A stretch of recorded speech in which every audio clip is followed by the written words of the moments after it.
Բարև ձեզ, օրվա լրահոսի կարևոր նորություններն են ներկայացնում Հորիզոն լրատվականը։ Մայիսի 28-ը Հայաստանի առաջին հանրապետության օրն է։ 1918 թվականի Սարդարապատի Բաշապարանի Ղարաքիլիսայի մայիսյան հերոսամարտերից հետո ծնունդ առավ Հայաստանի առաջին հանրապետությունը։ Հաջորդը կարողացավ 543 տարի անց վերականգնել պետականությունը։ Մայիսի 28-ին Թիֆլիսի հայոց ազգային խորհուրդն ընդունեց հռչակագիր, որով հայտարարվեց հայկական պետության անկախությունը եւ Հայաստանի ժողովրդավարականության հանրապետության ստեղծումը։ 1918 թվականի հուլիսի 24-ին հրապարակվեց Հայաստանի առաջին հանրապետության անդրանի կառավարության կազմը եւ Հայաստանի ազգային դրոշ ընդունվեց եռագույնը՝ կարմիր, կապույտ, նարնջագույն գույներով։ Երևանի հանրապետության հրապարակում տեղի է ունեցել հանրապետության օրվան նվիրված զորահանդես, որի շրջանակներում Հայաստանի հանրապետության բանակը ներկայացրել է նոր դիմագծով, նոր սպառազինությամբ եւ նոր հանդերձանքով։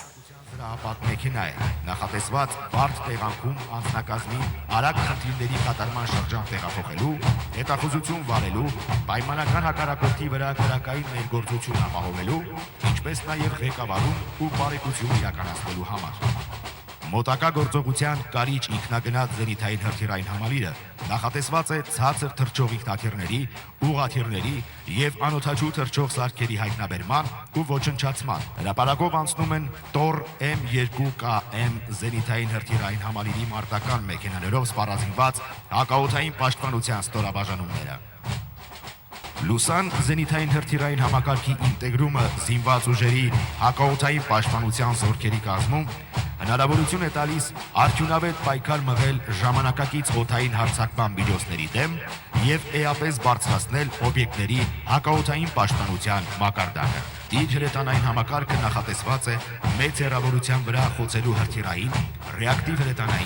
հրետանային մարտկոցները, կառավարման կետերը, հակաօդային պաշտպանության միջոցները, կենդանի ուժը եւ այլ կրակային միջոցները։ Զորատեսակի շարաշյունը եզրափակում են փայլացու ռադիոլոկացիոն կայանները։ Երժամանակակից անօդաչու թռչող սարքերով համալրված այս զորքերը մարմնավորում են զինված ուժերի տեխնոլոգիական բացարձակ գերազանցությունը։ Որոտ 2 հեռահար հալվածային անօդաչուն մնալով օդում 6 ժամ իրականացնում է տարբեր հեռավորության վրա հայտնաբերված բազմապիսի նշանակետերի ոչնչացում։ Հայաստանի Հանրապետության ռազմաարդյունաբերության կոմիտեի, զինված ուժերի եւ անօդաչու թռչող սարքեր արտադրող ընկերությունների միջև սերտ համագործակցության շնորհիվ ստեղծվել է յուրահատուկ տեխնոլոգիական լուծմամբ հագեցած անօդաչուներ։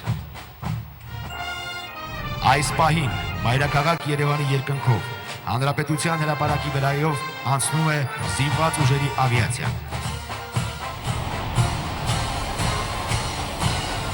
Օդում են Su-30 SM բազմաֆունկցիոնալ գերձայնային կործանիչ ինքնաթիռները, համալրված են փոքր եւ միջին հեռավորության օդ, միջին հեռավորության օդ ռադիոլոկացիոն դասի ավիացիոն հրթիռներով, հեռավար ու միջին հեռավորության ավիացիոն կառավարվող սավառնող ռումբերով։ Հայաստանի բանակը հանրապետության օրվան նվիրված զորահանդեսին ներկայացել է նոր գաղափարաբանությամբ եւ նոր սպառազինությամբ։ Տոնական օրվա ելույթում նշել է վարչապետ Նիկոլ Փաշինյանը։ Պետության մասին մեր գիտելիքի խորացումը գալիս է ասելու, որ խաղաղության պայմաններում պետական կարևորագույն ինստիտուտ է բանակը եւ այսօր Հայաստանի Հանրապետության բանակը ոչ թե պատերազմի այլ խաղաղության գործոն է, որովհետև պաշտպանունակ եւ ուժեղ բանակ չունեցող երկիրը կարող է գայթակղիչ լինել ագրեսիայի համար։ Մենք չենք կարող մեզ դնել նման իրավիճակում եւ այսօր մեզ համար պատիվ է 2026 թվականի Հանրապետության օրվա առիթով Հայաստանի Հանրապետության ժողովրդին ներկայացնել այն արդյունքները, որոնց հասել ենք 2022 թվականից ի վեր։ Հայաստանի Հանրապետության մեծարգո նախագահ, ազգային ժողովի մեծարգո նախագահ, Սահմանադրական դատարանի մեծարգո նախագահ, օրենսդիր, գործադիր, դատական իշխանության, տեղական ինքնակառավարման մարմինների հարգելի ներկայացուցիչներ, Հայաստանում հավատարմագրված օտարերկրյա դիվանագետներ, Սիրելի քաղաքացիներ, սիրելի ժողովուրդ, այսօր ձեզ ենք ներկայացնում Հայաստանի Հանրապետության նոր բանակը, նոր սպառազինությամբ, նոր համազգեստով եւ նոր գաղափարաբանությամբ։ Այդ գաղափարաբանության առանցքը հետևյալն է. բանակի միակ խնդիրը Հայաստանի Հանրապետության միջազգայինորեն ճանաչված ինքնիշխան տարածքի պես պաշտպանությունն է եւ մեր բանակը չպետք է կիրառվի Հայաստանի միջազգայինորեն տարածքից դուրս բացառությամբ միջազգային պայմանագրերի հիման վրա իրականացվող խաղաղապահ առաքելությունների։ Հայաստանում Ռուսաստանի դեսպանությունը շնորհավորել է Հայաստանի Հանրապետության օրվա առթիվ։ Շնորհավորում ենք Հայաստանի ժողովրդին Հանրապետության օրվա առթիվ։ Մաղթում ենք բարեկեցություն, բարգավաճում եւ ամենայն բարիք, ասվում է ուղերձում։ Միացյալ Նահանգների նախագահ Դոնալդ Թրամփը Truth Social սոցհարթակում գրառում է արել եւ հայտարարել, որ վարչապետ Փաշինյանը Հայաստանն ուժեղ եւ անտակ երկիր է դարձնում։ Նաեւ կիսում է Հայաստանի ու Հարավային Կովկասի հետ կապված իր տեսլականը։ Մեր պետքարտուղար Մարկո Ռուբիոն վերջերս այցելեց Հայաստան, որտեղ առաջ մղեց մի քանի կարևոր գործարք մեր երկու երկրների համար։ Շուտով Միացյալ Նահանգները եւ Հայաստանը միասին հիմք կդնեն Թրամփի ուղի հանուն միջազգային խաղաղության ու բարգավաճման նախագծին, որը կվերափոխի Հարավային Կովկասը եւ մեր հրաշալի ամերիկյան էներգետիկ ընկերություններին կօգնի մուտք ունենալ Կենտրոնական Ասիայից մինչեւ Միացյալ Նահանգներ։ Այս պատճառները հաշվի առնելով Նիկոլն ունի իմ լիակատար եւ ամբողջական աջակցությունը 2026 թվականի հունիսի 7-ին վերընտրվելու համար։ Նիկոլի օգնությամբ մենք Միացյալ Նահանգները, Հայաստանը, Հարավային Կովկասը եւ Կենտրոնական Ասիան կհասցնենք ավելի մեծ բարձունքների, քան երբևէ։ Հայաստանը կրկին ավելի հզոր դարձրեք, գրել է Թրամփը։ Նախագահ Թրամփին շնորհակալ եմ բարձր գնահատականի եւ բարեկամական խոսքերի համար։ Այս մասին սոցցանցի էջում գրել է վարչապետ Փաշինյանը, անդրադառնալով Միացյալ Նահանգների նախագահի հրապարակմանը։ Միացյալ Նահանգների զինված ուժերը նորից հարվածներ են հասցրել Իրանում գտնվող ռազմական թիրախներին։ Իրանն իր հերթին հայտարարել է, որ հարվածել է Միացյալ Նահանգների ավիաբազային։ Այս ամենին նախորդել էր նախագահ Թրամփի այն հայտարարությունը, թե դժգոհ է Թեհրանի հետ համաձայնագրի պայմաններից։ Նա կտրականապես մերժել է առաջարկը, որ Իրանը կարող է Օմանի հետ համատեղ կարգավորել նավագնացությունը Հորմուզի նեղուցում։ Որևէ համաձայնագրի հասնելը մնում է անորոշ։ Սպիտակ տանը հրավիրված մամուլի ասուլիսում Թրամփը կրկին սպառնացել է վերսկսել Իրանի դեմ հարվածները, միաժամանակ նշելով, որ Թեհրանը հետաքրքրված է խաղաղության համաձայնագրով։ Իրանը շատ հետաքրքրված է, նրանք շատ են ցանկանում գործարք կնքել, մինչ այժմ նրանք հաջողության չեն հասել։ Մենք գոհ չենք Իրանի առաջարկներից, կամ մեզ կգոհացնեն, կամ պարզապես ստիպված կլինենք այն մինչև վերջ տանել։ Երեկ Իրանի պետական հեռուստատեսությունը հաղորդել է համաձայնագրի նախագծի մանրամասները, որը ըստ Իրանի պնդման ներառում է Հորմուզի նեղուցում նավագնացության վերսկսումը եւ ամերիկյան զորքերի դուրսբերումը տարածաշրջանից։ Սպիտակ տունը այս տեղեկատվությունը անվանել է բացարձակ կեղծիք։ Միևնույն ժամանակ ԱՄՆ զինված ուժերը նոր հարվածներ են հասցրել Իրանում գտնվող ռազմական թիրախներին, հարվածելով մի օբյեկտի, որը նրանց խոսքով սպառնալիք է ներկայացնում Հորմուզի նեղուցում գտնվող ամերիկյան զորքերի եւ առևտրային նավագնացության համար։ Հարվածը տեղի է ունեցել Թրամփի հայտարարությունից մի քանի ժամ անց։ Քուվեյթն այսօր հայտարարել է, որ ենթարկվել է հրթիռային եւ անօդաչու թռչող սարքերի հարձակման, քանի որ անկայուն հրադադարը կրկին խախտվել է։ Քուվեյթի զինվորականները հայտարարություն են արել առանց լրացուցիչ մանրամասներ տրամադրելու, թե ինչն է թիրախավորվել։ Իդեպ Իրանն իր հերթին հայտարարել է, որ հարվածել է ԱՄՆ ավիաբազային։ Մինչ այս Իրանի պետական հեռուստաընկերությունը հաղորդել էր, որ ստացել է Իրանի եւ Միացյալ Նահանգների միջև միջնորդների միջոցով բանակցվող ոչ պաշտոնական շրջանակային համաձայնագրի նախագիծը, որը նախատեսում է ամերիկյան ուժերի դուրսբերում տարածաշրջանից եւ իրանական նավահանգստների շրջափակման վերացում։ Փոխարենը Իրանը պարտավորվել է 1 ամսվա ընթացքում վերականգնել Հորմուզի նեղուցով անցնող առևտրային նավերի քանակը նախապատերազմյան մակարդակին, հայտնել է իրանական հեռուստատեսությունը։ Հայտարարության մեջ նշվում է, որ նեղուցում ծովային նավագնացության կառավարումը եւ երթուղիները կվերահսկվեն Իրանի կողմից համագործակցելով Օմանի հետ, իսկ ռազմանավերը բացառված են համաձայնագրից։ Հայտարարության մեջ նաեւ նշվում է, որ համաձայնագրի շրջանակը դեռևս վերջնականապես չի հաստատվել եւ որ բանակցությունները ներկայումս ընթանում են տարբեր աստիճանի հաջողությամբ։ Եթե կողմերը վերջնական համաձայնության հասնեն 60 օրվա ընթացքում, հուշագիրը կհաստատվի ՄԱԿ-ի անվտանգության խորհրդում, պարտադիր բանաձևի տեսքով հաղորդել է իրանական հեռուստատեսությունը։ Իսրայելի զինված ուժերը հայտարարել են, որ նոր հարվածներ են հասցրել հարավային Լիբանանին, թիրախավորելով Հեզբոլլահի ենթակառուցվածքները։ Սոցիալական ցանցերում տարածվել են կադրեր Լիբանանի ամենամեծ քաղաքներից մեկից՝ Տյուրոսից։ Իսրայելի պաշտպանության ուժերը երեկ կոչ էին արել բնակիչներին տեղափոխվել Զահրանի գետից հյուսիս, որը սահմանից մոտ 40 կիլոմետր հեռավորության վրա է։ Կիպրոսում կայացած եվրոպական երկրների արտաքին գործերի նախարարների ոչ պաշտոնական հանդիպմանը Կալասը պնդել է, որ Ամերիկայի Միացյալ Նահանգները տարհանել է իր դեսպանատունը Կիևից Ռուսաստանի նախազգուշացումից հետո։ Ուկրաինայի արտաքին գործերի նախարարությունը հերքել է լուրը։ Լրատվամիջոցները հրապարակել են Վլադիմիր Զելենսկու, Դոնալդ Թրամփին եւ ԱՄՆ կոնգրեսին ուղղված նամակի տեքստը, որում նա խնդրում է օգնություն Ուկրաինայի երկինքը ռուսական հրթիռներից պաշտպանելու հարցում։ Զելենսկու խոսքով Ուկրաինան պատրաստ է ձեռք բերել Patriot համակարգեր եւ զենիթային հրթիռներ։ Patriot հակաօդային պաշտպանության համակարգերը կարող են որսալ ռուսական բալիստիկ հրթիռները, որոնց արձակումների թիվը ավելացել է գարնանը։ Ուկրաինան Patriot հրթիռներ է ստանում Եվրոպայի կողմից ֆինանսավորվող Pearl նախաձեռնության շրջանակում։ Ծրագրի շրջանակներում մատակարարման տեմպը այլևս չի համապատասխանում իրական սպառնալիքին, ասել է Զելենսկին նամակում։ Ի դեպ, Ուկրաինայի ռազմաօդային ուժերը հայտնել են, որ Կիրակի օրվա զանգվածային հարձակման ժամանակ Ռուսաստանը օգտագործել է 30 բալիստիկ հրթիռ, որոնցից միայն 11-ն է խոսվել, հայտնում է BBC-ն։ Ալլա Ղալաչյան, Հորիզոն։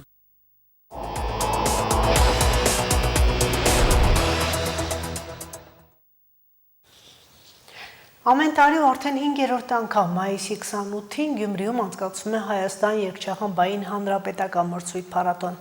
Այն քաղաքապետարանի մշակույթի ու երիտասարդության հարցերի բաժնի նախաձեռնությունն է, որը դարձել է ամենամյա։ Հայաստանի 6 մարզերի գործող արվեստի եւ երաժշտական դպրոցների 22 երգչախմբերի մոտ 700 սաներ են այսօր ելույթ ունեցել։ Փառատոնն այս տարի նվիրված է կոմպոզիտոր Խաչատուր Ավետիսյանի 100-ամյակին։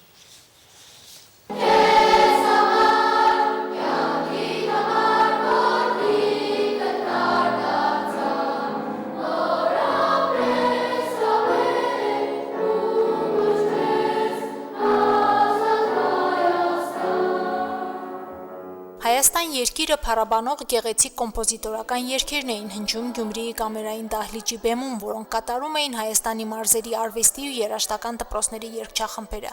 Երգչախմբային հանրապետական մրցույթ փառատոնը 5-րդ տարին է համախմբում է փոքրիկ երգիչներին, որոնք առաջին քայլերն են անում այս արվեստում։ Մենք ընդհանրապես չենք լարվում, ուրախ ենք։ Մեր համար կարևոր է, որ լավ երգենք։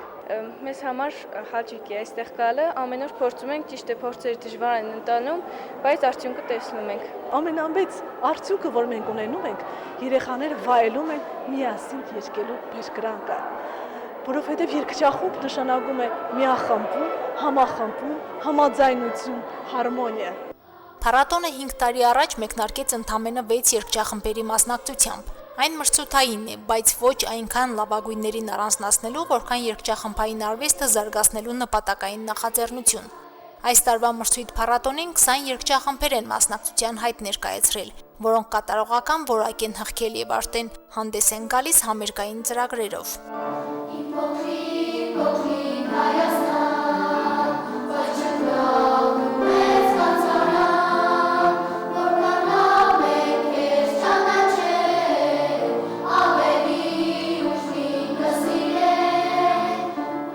Այս ամենը նոր էր սկսվում, մեր առաջնային նպատակը դպրոցներում երգչախմբերի գոյությունն առհասարակ խրախուսելն էր։ Հիմա արդեն մենք խոսում ենք երգչախմբերի որակի, կատարողական արվեստի, ընտրված նյութերի, համերգային ծրագրերի մասին եւ ունենք երգչախմբեր, ովքեր կարող են առանձին համերգային ծրագրով բեմ բարձրանալ։ Երգչախմբերում մարզերի երեխաների ներգրավվածությունն ավելի է կարևորվում։ Ժյուրիի անդամները նշում են, որ փառատոնը երգչախմբային արվեստը հանրայնացնելուց եւ երաժշտական կրթություն տալուց բացի նաև անհատ ձևավորելու միջոց է, իսկ կատարումներում առանձնանում են մարզերն իրենց դիմակծերով։ Երգչախումբը քաղաքակրթության այն բարձրացուցանիշն է, որ անհրաժեշտ է այսօր եւ այդ իրենք կարծես իրենց մշակույթի դեսպաններն են դարձել եւ գալով այստեղ ներկայանալով մրցույթին ամեն դեպքում իրենց մարզի դեսպանն են եւ կարելի է անգամ կարծիք կազմել այդ մարզի մասին։ Փառատոնն ամեն տարի նույն օրը մայիսի 28-ին անցկացնելը մեծ նշանակություն ունի Հայաստանի առաջին հանրապետության ստեղծման, նրա գոյության, կայուն խաղաղության խորհրդով։ Այս 5 տարիների ընթացքում չի եղել գեթ մեկ գործ, որը նվիրված չի եղել Հայաստանի Հանրապետությանը։ Իր բոլոր ժամանակների պետականության, անկախության, ինքնահռչակման, ազատ, անկախ եւ խաղաղ ապրելու իրավունքի փառաբանումով։ Հայրենասիրությունը միայն խոսքով չի, մտքով չի, այլ գործով է, եւ այսօր իրենք գործով են այդ ամեն ինչը ապացուցում։ Այսօր կերքեն, հաջորդ օրը մեկ ավելի մեծ քայլ կգնան, երրորդ օրը հայրենիք կպաշտպանեն, չորրորդ օրը տեր կկանգնեն իրենց հայրենիքին, ամեն ինչ փոքր քայլերից է սկսում եւ գուցե երգելը նրանց այսօր փոքրիկ քայլն է։ Այսօրվան նվիրված հատուկ ընտրել ենք Նոր Հայաստան երգը, որպեսզի փառաբանենք Հայաստանը։ Երգը Հայաստանի մասին է, արևի, նրա քաջ մարտիկների։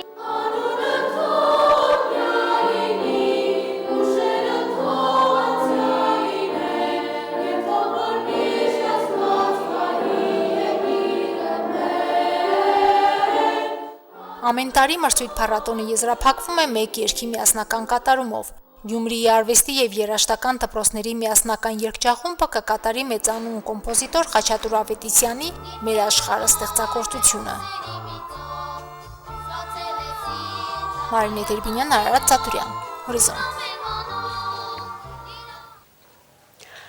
Գյումրիի տեխնիկային թատրոնը ներկայացել է նոր ձևաչափի բեմադրությամբ դեպի երջանկության օվկիանոս կանաչ բլուրների վրայով հարթակային ներկայացման հերոսները միայն երեխաների սիրելի տիկնիկները չեն եղել։ Բեմադրության անմիջական մասնակիցն են դարձել նաև տիկնիկավար դերասանները, կենթանացնելով պատմություն ու հանդիսատեսին ներգրավելով գործողությունների ընթացքին։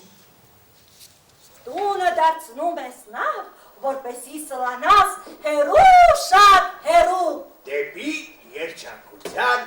օվկիանոս։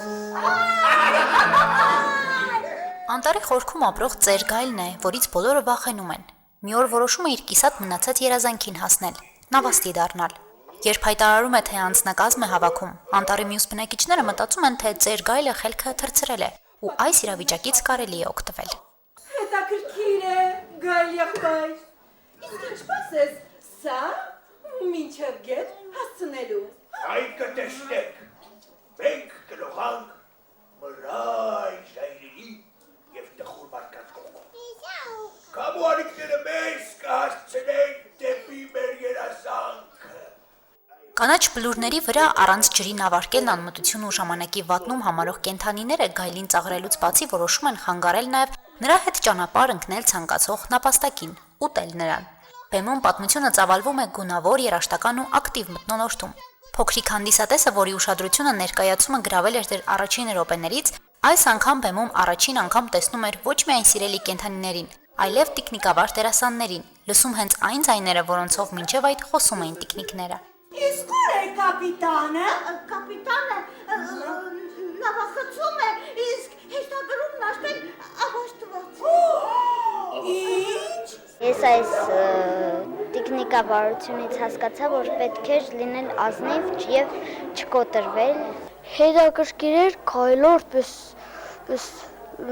ուժեղ ցենուներ, նապաստակոր քաջեր, աղվեսներ պես բաներ ինքս խորամանկ էր ինք շատ լավ խաղային իրանք ախր ինքան իշխոր ագրավը 1000 տարվա դերաս ես տեխնիկավարն էլ իքսեմ դերասան 1000 տարվա իրոք։ Ներկայացումը երեխաներին պատմում է ընկերության, երազելու ու ռիսկի դիմելու կարևորության մասին, ցույց տալով, որ ընկերները կարող են տարբեր լինել, բայց նույն երազանքը կարող է միավորել նրանց։ Թատրոնում յուրաքանչյուր ներկայացում ընտրվում է հստակ ուղերձով։ Այն պետք է ոչ միայն հետաքրքիր լինի, այլև կրի ուսուցողական շերտ, փոխանցի արժեքներ ու ձևավորի զարգացած երևակայություն եւ լայն մտահորիզոն ունեցող սերունդ։ Երեխաների մոտ պետք է հենց փոքր տարիքից սերմանել սերը դեպի թատրոն, որ արդեն լուրջ տարիքում հասկանան, թե ինչ է իրականում իրենից ներկայացնում թատրոնը, այսինքն եթե փոքր տարիքից ճիշտ ուսումնասիրեն, այսինքն այդ հաճախականությունը լինի, ծնողները չզրկեն տեխնիկային թատրոնից, կարող եմ ասել, որ հետագայում կդառնան ավելի գրագետ հանդիսական թատրոնի համար։ Իրականում տեխնիկավոր դերասանի աշխատանքը շատ բարդ է, մանավանդ այս դեպքում, երբ ներկայացումը հարթակային ներկայացում են եւ բեմում են եւ դերասանը եւ տեխնիկը եւ շատ մեծ երկարատև տեխնեջան աշխատանք է պահանջվում հասնել այն կետին, որ կարողանաս երեխային, այն էլ այս դարի երեխային, որ ունի շատ ու շատ հետաքրքրություններ, պահել բեմում ու սկզբից մինչեւ վերջ ձեր ասածի նման պահել ուշադրության կենտրոնում։ Բեմում տիկնիկների հետ դերասանների ներգրավվածությունը ներկայացման ռեժիսոր Արմենուհի Մանուկյանի համար նաև մասնագիտության հանդեպ հետաքրքրություն առաջացնելու նպատակ ունի։ Փոքրիկ հանդիսատեսը տեսնում է, թե ինչպես է կենթանանում տիկնիկը, ինչպես է ստեղծվում թատրոնի կախարդանքը։ Ժանրային բազմազանություն ու ներկայացման տարբեր ձևաչափերի ընտրությունը, տիկնիկների պատրաստումը, որքան բարդ ու ժամանակատար լինի, փորձում են հավասարակշռել այն, որ տեխնոլոգիական ու թվայնացված դարաշրջանում 90-ամյա թատրոնի ասելիքը կարողանան ժամանակին համահունչ պահել։ Սա այսօրվա մարտահրավերն է բոլոր թատրոններին։ Այս շրջանում թատրոն հանդիսատես բերելը բավականին բարդ է։ Բարդ է, որ մենք ունենք on-line տիրույթներ, տարբեր քառակուսի աշխարհներ, որ չգիտես ինչու այսօրվա երեխային դա ավելի շատ է ձգում ու գրավում, բայց ես ասեմ, կա մի հետաքրքիր էներգետիկա, որ թատրոնը քաշում է երեխային, բերում է։ Ու այսօր այնքան երջանիկ ենք մենք, որ երեխան ինքն է իր ծնողին պարտադրում, որ իրեն տանի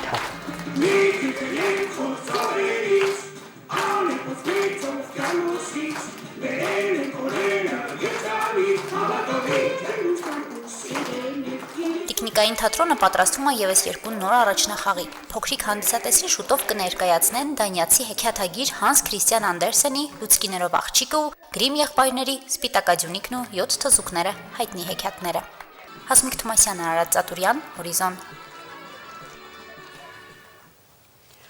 Այժմ այսքանը թարմացված նորություններից ամտացեք մեր հաջորդ թողարկմանը։